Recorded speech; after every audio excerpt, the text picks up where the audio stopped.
Dođi, duše sveti, dođi po moćnom zagovoru bezgriješnog srca Marije, tvoje preljubljene zaručnice.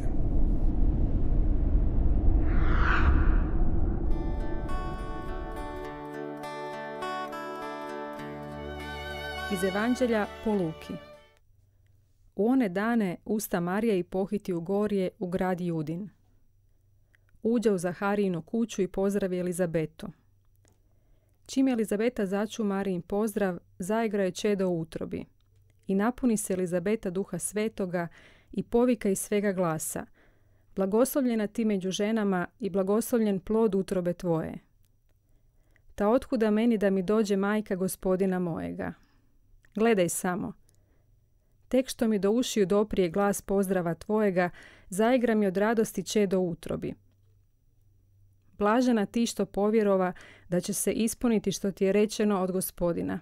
Tada Marija reče: veliča duša moja Gospodina. Klikće duh moj u Bogu mome spasitelju, što pogleda na neznatnost službenice svoje. Oca će me evo svi naraštaji zvati blaženom. Jer velika mi djela učini svesilni, sveto je ime njegovo. Od koljena do koljena dobrota je njegova, nad onima što se njega boje. Iskaza snagu mišice svoje, rasprši oholice umišljene. Silne zbaci s prijestolja, a uzvisi neznatne. Gladne napuni dobrima, a bogate otpusti prazne. Prihvati Izraela slugu svoga, kako obeća ocima našim. Spomenuti se dobrote svoje prema Abrahamu i potomstvu njegovu do vijeka. Marija osta s Elizabetom oko 3 mjeseca, a onda se vrati kući.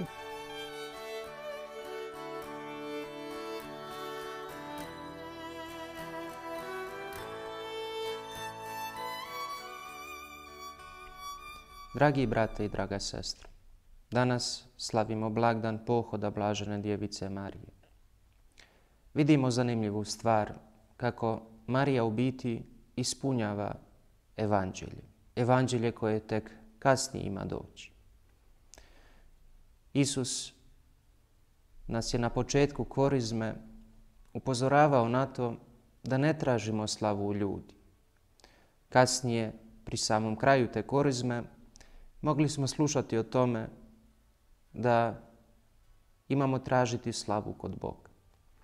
I Marija danas, kada Elizabeta govori odakle mi to da majka mojega Gospodina dolazi k meni, ne uzima to sebi za slavu, već odmah daje slavu Bogu. I uči nas da i mi imamo uistinu prvo tražiti slavu Božju, Božje kraljevstvo, njegovu pravdu i njegovu istinu, vjerujući da će nam sve ostalo biti dodano. Kada čovjek traži slavu kod ljudi, onda je to pokazatelj da možda nije shvatio kakvu vrijednost ima u Božjim očima. Zanimljiva je stvar, braćo i sestre, da bi se dobije 1 karat dijamanta, da treba iskopati preko 2000 tona stijene. A mi smo puno važniji i dragocjeniji Bogu od ikakvoga dijamanta. Važno je shvatiti kakvu vrijednost imamo u Božjim očima, gledati i prihvatiti sebe njegovim pogledom, jer tada više nećemo morati tražiti priznanje u drugih ni slavu u ljudi, već ćemo uistinu živjeti za Boga i njegovu slavu, svjedočeći kako svi ljudi imaju veliku vrijednost u Božjim očima.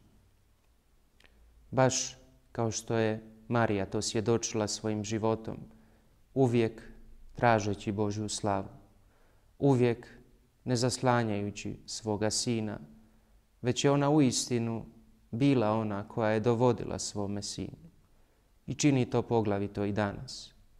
Kada god dolazimo Mariji, ona nas dovodi Isusu Kristu.